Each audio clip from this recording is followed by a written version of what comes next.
E siamo giunti alla terza corsa, seconda del Tommaso Grassi Award 2022, ritirato Demon Bar, quindi sono 9 al via, 1 Vergiano, 2 Amor di Mago, 3 Allegro la Sol, 4 Ussaro Egral, 5 Striker, seconda linea 7 Butterfly Horse, 8 Adone Dalvio, 9 Zafira, 10 Arta Terme Jet. Proprio Arta Terme Jet lievemente favoriti in chiusura di gioco. Numero 10 Francesco Tufano.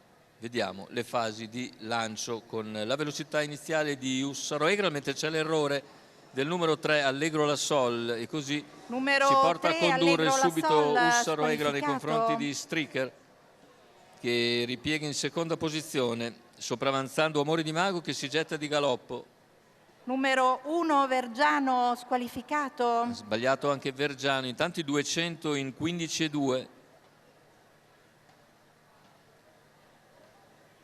I cavalli sulla retta delle scuderie con in vantaggio Ussaro Egral, che completa i primi 400 metri in 37. C'è la progressione esterna da parte di Arta Terme Jet, che in poche battute va a ridosso del leader e va ad impegnarlo dopo 500 metri di gara e si trascina Zafira.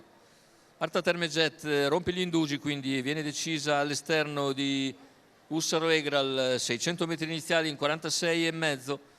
Ora davanti alle tribune, in vantaggio Ussaro Egral, Arta Terme Jet che insiste al suo esterno, alla corda Striker, al largo Zafira, per corsie esterne c'è anche Adone Dalvio che copre Amore di Mago.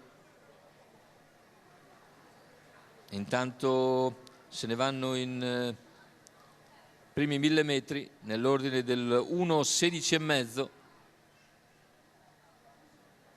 Insiste Arta Terme Jet a lato di Ussaro Egral, a 500 dalla conclusione, appariglia completamente l'avversario. Striker rimane lì e poi c'è anche Zafira che cerca di seguire le mosse di Arta Terme, che sta sopravanzando Ussaro Egral in difficoltà. Deve trovare da correre anche Striker, che è rimasto imbottigliato. Completamento della curva finale, Arta Terme Jet in vantaggio.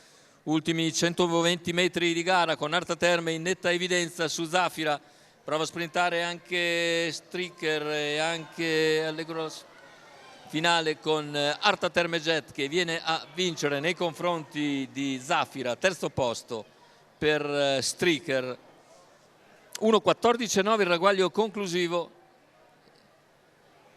Il bel primo piano per Arta Terme Jet e Francesco Tufano, che si prende 10 punti e va quindi a quota 15 dopo 2 prove, balzando quindi al comando. Ma Carmine Piscuoglio dovrebbe essere secondo, quindi anche Carmine Piscuoglio a 15, quindi abbiamo 2 leader dopo 2 prove, un primo e un secondo a testa. Aspettiamo naturalmente la conferma dell'ordine d'arrivo, ma questo dovrebbe essere l'ordine d'arrivo e quindi anche il punteggio dopo le prime 2 prove. Arta Terme Jet, comunque Francesco Tufano vengono a vincere questa prova, Salvatore Valentino al training per conto del signor Cristian Venturelli.